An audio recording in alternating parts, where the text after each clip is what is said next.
Luca to Manchester United heating up. Is this due to Lisandro Martinez's long-term injury? But what is the fee Leipzig are asking for? What I would see as the perfect wide channel left centre-back for Amorim's system. The transfer news is heating up. Huijsen or Garnacho could be involved in an Osimhen swap deal. There's updates on that. We're also looking at Gyökeres. Could United be going big in the striker market? We know that striker and obviously getting another wing back in is the priority. United will do that in the summer. That's been confirmed by reliable sources. Could they be going big? Gyökeres, Osimhen type player? Because I think we need a big ready-made striker. We also want a player behind the striker. Matheus Cunha has been heavily linked. What is the latest on Huijsen? Another player linked with a release clause. That is, I think, a pretty decent fee. Now, we are going to talk about the transfer news, and I know what you're thinking, Alice. We're 3 months away from, May, when Man United will probably be drawing up plans. 4 months away from when United actually going to do something in the transfer window. Why are you talking about transfer news? Because this is the news coming out about Man United. So don't complain. Look, the news is coming out just after the February window shuts. I'm going to tell you what's reliable, what's not reliable, what I think is guesswork. But at least we can draw up and conclude from this news an idea of who United's targets are and the approach we'll be making for the summer. Just reporting the news, I will tell you if I think it's reliable or not in regards to the transfer news. But there's a lot of stories about it. And I know it's February and the window's just closed for January. But I do think the fact that we didn't do much in January, but we did those loans, is because we're eventually going to sell Rashford, Benassi, Antony if they do well on loan, to make room for a big summer. I think this will be our biggest summer window yet, and I'm confident of that. Man United have a new tactic for signing players. We touched upon this a little bit in my live stream earlier. The players apparently do back Amorim. Some leaks suggesting the leak that came out yesterday is wrong. And Ratcliffe defending his cuts. Basically, Jamie Jackson's done a big PR piece for INEOS. So let's get into the transfer news. So Dylan McBennett said this: Manchester United are interested in Castello Luquibar and have been following him since last summer. Luquibar wasn't on the market in the summer or January, but could change this upcoming summer. This is, I believe, true information, similar to what I have heard as well. He is one of the players we're looking at. Slotterbeck is one that I know we've had an interest in. United will be looking for a wide channel centre-back. People will say we signed 2 centre-backs in the summer. Why do we need another one?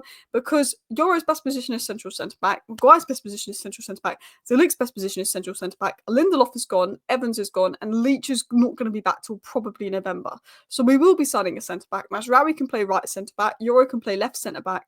Because Euro did really well at left centre-back, I thought, last game. And De Ligt will probably play central centre-back. And then Maguire's the rotation option. They don't trust Lindelof. They don't trust Evans. And he's another option there. And I think there's players at right centre-back I like Diakite, but I think it's got to be a left-footed player. And I think Luquibar fits that. Hinkapi's another one I like. Schlotterbeck's another one I like. You've got Inacio. He's very similar to Martinez. You've got Hatto could be one to watch. And obviously Branthwaite. But I think we need pace.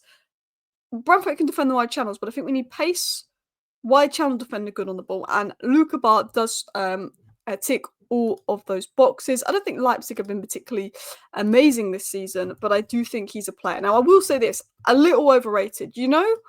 When you hear loads of good things about a player online, Twitter, for example, Nico Williams, but then you go and watch that player and you're like, this player's a good player, but actually, are they as good as Twitter or the tacticos or people make out online? No. Now, Nico Williams, to me, was a player that I watched a couple of games of him. Obviously, Euros, I was like, this guy's baller. But actually, when I've watched more of him this season, I'm like, yeah, he's a good player with good fundamentals. But actually, Nico Williams hasn't been better than Garnacho this season. Luquibar, I think, is a really good player. He definitely has weak points to his game. He's not worth 75 million, but it would be a good signing for United. It was said that Manchester United have expressed their interest in signing RB Leipzig centre-back Luquibar as a 75 million release clause, and its entourage preparing for a mega transfer this summer. I watched a little bit of Leipzig this season. Sesko, not the right pick for Manchester United, I'll tell you that from watching Leipzig. Luquibar would be a very good option for United, but for me, he's not worth more than 50 million, if I was to give a fair assessment on that. Continuing on into bigger transfer news, we will sign a striker. That's been confirmed by reliable sources. Story was confirmed it's the priority, and I think United want someone ready-made at striker. Now, I know that Dilap is one we're watching, and it might be the one we go with just because of who wants to come to United right now, but this is what we know on strikers. United are interested in Victor Osimhen, and there's also a possibility of a player exchange as Napoli appreciates several United players, including Garnacho and Højlund. Now, I don't think United would do an exchange involving Garnacho, because I think the pure reason United would sell Garnacho was PSR, and exchange doesn't really help the PSR unless, we sell them Garnacho for 17 million and in return we buy Osimhen for 60 million. They wouldn't do a straight up swap. Højlund and Osimhen could be involved in some kind of swap because Højlund isn't pure profit. He isn't an academy homegrown player.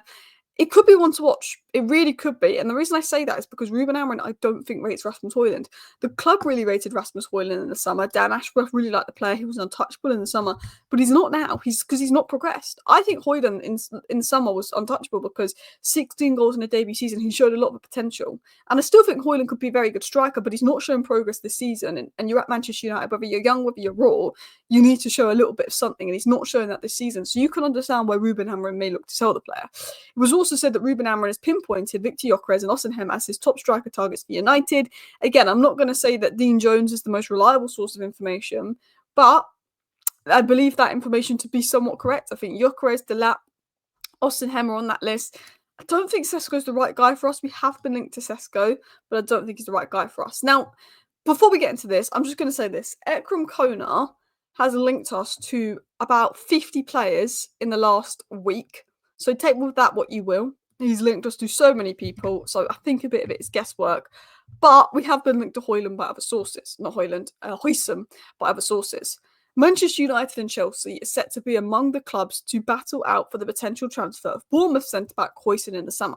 He has a 50 million release clause on his contract, and both clubs are very interested in signing him. Liverpool could lose Van Dijk. Tottenham need a top-level centre-back because apparently Romero could leave as well, and they just need a centre-back anyway, although they look like they're going for Gay. Newcastle need a top-level centre-back to replace Shah, and Botman's had injuries because Shah's ageing. United need a top-level centre-back. Chelsea clearly need a top-level centre-back as well. They've had injuries as well. I think Fofana's probably been the better centre-back this season, but they've had injuries. Every club needs a top centre-back. Maybe, other than City and Arsenal, every club is going to be in need of a top centre-back. So do we win the race for Huijsen? I'm not sure. Real Madrid are also in need of a top centre-back. I think he goes to Real Madrid because Real Madrid missed out on Euro. I think Huijsen goes to Real Madrid. But £50 million release clause, do it. If you can do it, do it. I think if you can get, for me, I don't want to spend more than 50 million on a centre-back. If you can get Huijsen, Lakeba, Schlotterbeck in that 50 million range, do it. Do it for the summer. Which brings us into players we've been linked to. Huijsen and Lakeba. Less reliable ones than Asher, Schlotterbeck, Bramford. Actually, Asher could probably go in more reliable ones. The reason I put less reliable is it's like we've been linked to these players by reliable sources in Asher, Schlotterbeck and Bramford, but not in the last few weeks. We've been linked to them by reliable sources a couple of months ago, but not so much now. Recently, we've only really been linked to Huijsen and Lakeba. Wingback Quenda and Kirkes. I'm open to any of them because I think Dorgu can play right wing back. DM, or actually, it's not really DM, it's a centre mid, sorry. Chris Reed, Hayden Hackney, and Edison of Atalanta. Ones to watch for sure. I think we'll get linked to more players in midfield. We've also been linked to Joe Bellingham, but forgot to include that. And Cunha, attacking mid has just been Cunha. Apparently we made inquiries about Douglas Luiz, but I think that was only because he could be available on loan. Now, I heard something behind the scenes, actually, and this hasn't come out by anyone else, but United like Malik Tillman. Again, this is information I've been told, so I've just put it in less reliable. But because no one else has spoke about it, but I got information on Tillman to United. And then striker, Osimhen, Gyökeres, Delap seem to be the three. There's been links to Samu of Porto. There's been links to Sesko. I think Sesko will go to Arsenal. I think Osimhen could go to Chelsea, to be honest, and maybe we get Gyökeres. That's the way I see it going. But anyway, that's the transfer links. It was said that each of Manchester United's 3 January signings, Dorgu, Aiden Heaven and Diego Leon, was supported by a data-driven department, by the data department. Basically, in my live stream earlier, I spoke about how United haven't used data in the past, like other Premier League sides. When making signings, they've ignored the data side. One of the things INEOS want to do is actually have a data-driven approach, which is something that we should have been doing years ago. But that means we might be good in 2030. But we need players that are ready now. I'm all for young players, like Quenda's 17. I'm all for young players. We've got a really young backline. In attack, we need players that are ready now. We need more good players because we're not in a point where this is a bad environment for young players to come into. I think we need ready-made players. I think we need proven players. Anyway, I wanted to get into this. So Chris Wheeler obviously claimed that players wanted Ruben Amorim to change formation. Now, Chris Wheeler, I think he's a decent journalist, but I always do think, you can't 100% believe every leak. Unless the leak comes out from The Athletic, I'm always skeptical about every leak.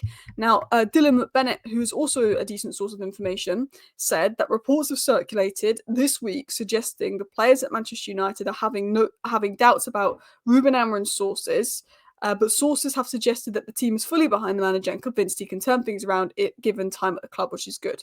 So Ruben Amorim is saying what Chris Wheeler said. Sorry, Dylan McBennett is saying what Chris Wheeler said could be a load of BS because the players are backing Amorim and his system. They believe he can turn things around.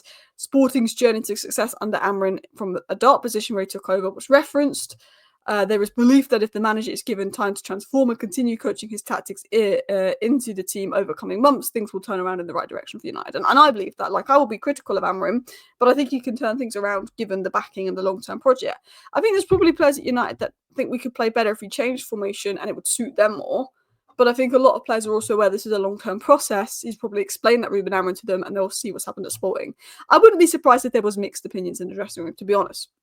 And then Jamie Jackson said this: Sir Jim Ratcliffe believes his decision to cut about 200 more jobs at Manchester United is necessary to help the club avoid going bust.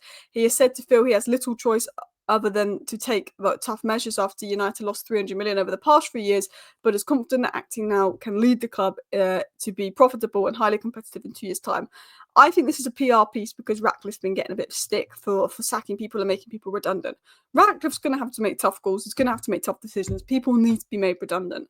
But it's the way that INEOS have gone about it that has been classless. And sometimes you think, well, one report is saying that they're only making another 100 people redundant because of the money they wasted on the Ashworth Ten Hag situation back in summer. It's mixed reports, but I think it's a bit of a PR piece because Jamie Jackson says that Ratcliffe understands he'll be making unpopular decisions, but there's a lack of awareness outside the club. I know United are a financial mess, but Jim Ratcliffe, when he got the job, will also know United's a financial mess. I think INEOS, can get us back on track in 2-3 years, and I believe their ambition is to get Man United back on track so we make more money for them. I believe that, but I don't like the way INEOS have gone about things. I think it's classless, and that's just my opinion on it. Anyway, let me know your thoughts down below. Thank you for watching. Bye.